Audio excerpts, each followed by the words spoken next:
Hey guys, how's it going? It's Janie over at Janie Sweets, and in this episode I'm coming at you with a recipe for white chocolate peppermint cake. I made this cake for my family's Christmas dinner and everybody loved it, so if you want to learn how to make it, keep on watching.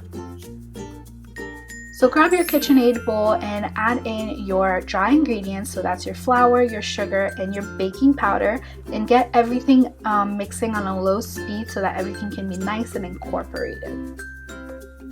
As a side note, I am using 2 batches of my recipe. So everything that you see me doing, I've doubled.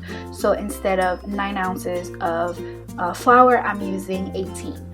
But in your description box, I've written out the recipe for a single batch.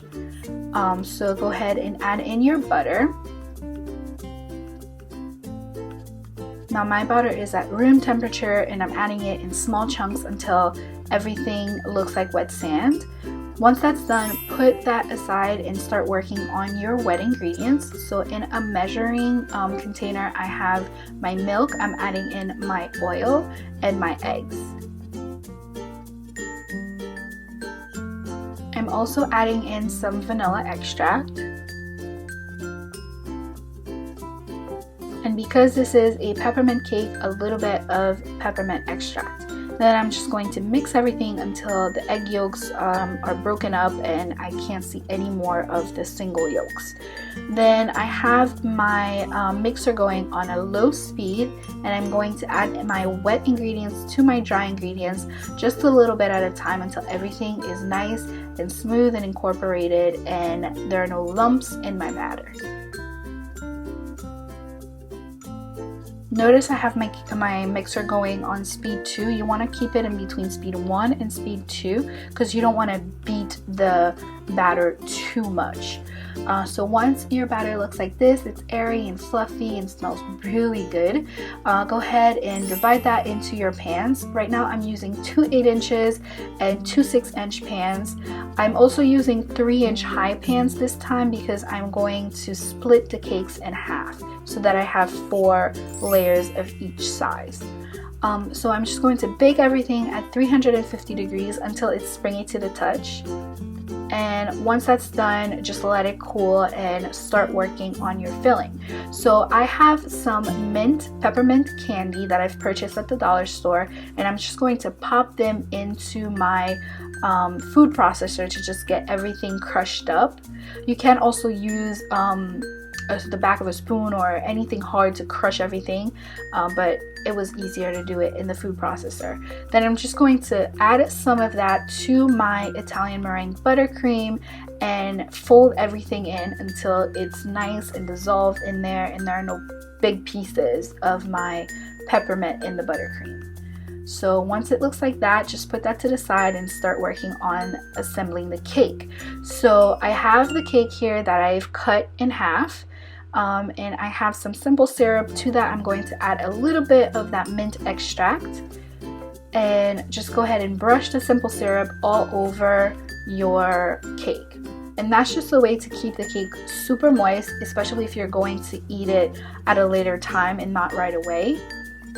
So just go ahead and drench it all over and add in your white chocolate ganache. And a separate video, I'm going to show you how to make chocolate ganache, white or dark chocolate, and different ways that you can use it in different consistencies. So this is just regular white chocolate ganache, and I'm also going to add in that buttercream that we made with the crushed up candy. And I'm just going to repeat the same process with another layer of cake, some simple syrup, and then chocolate ganache and buttercream. So here we have my 4 layers, and I'm going to then crumb coat the cake with a separate batch of my Italian buttercream.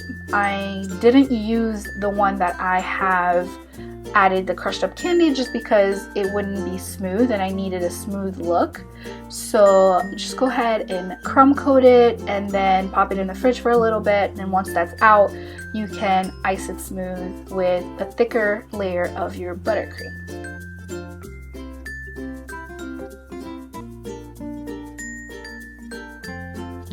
I'm using my bench scraper to scrape everything up and make sure that the top is level and flush to the cake. And then once that's done, I'm just going to pop it in the fridge and get started on my 6-inch cake. So I'm just doing the same thing, just crumb coating and then popping it in the fridge, let it chill for a little bit, and then ice it smooth. Nothing really fancy, but I was debating whether or not I wanted to keep that part or just skip it, but I really enjoy watching people ice cakes on YouTube. I don't know why, so hopefully you do too. I'm just gonna leave it in just for you. So once it's crumb coated, I'm just gonna go ahead and ice it again, just like I did with the bigger cake.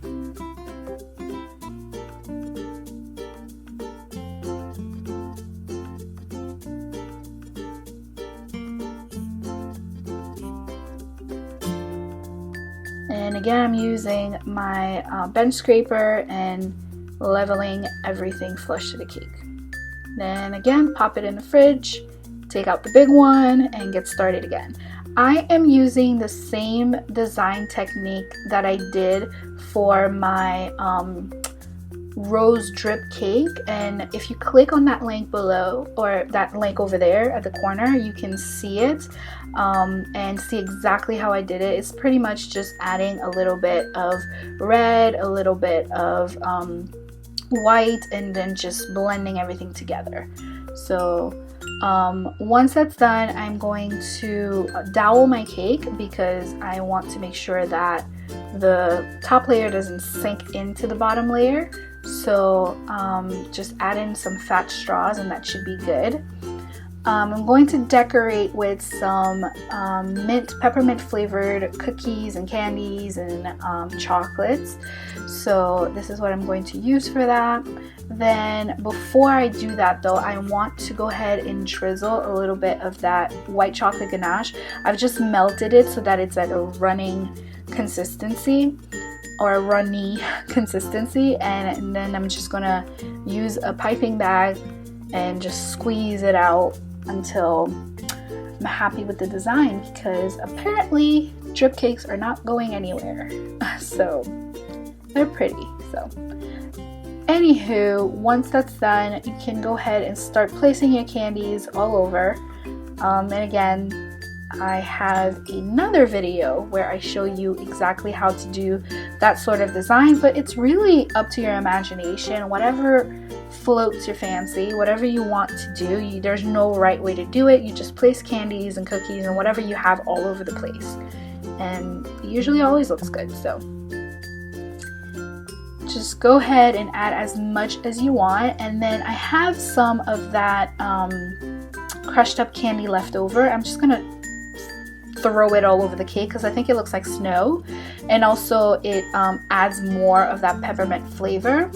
And there you have it, guys. I really hope you enjoyed it. I had fun creating this cake. I think it's very Christmassy and wintry with the peppermint and the candy canes. I really loved it. So if you enjoyed this video, don't forget to give it a thumbs up and share it with your friends and family.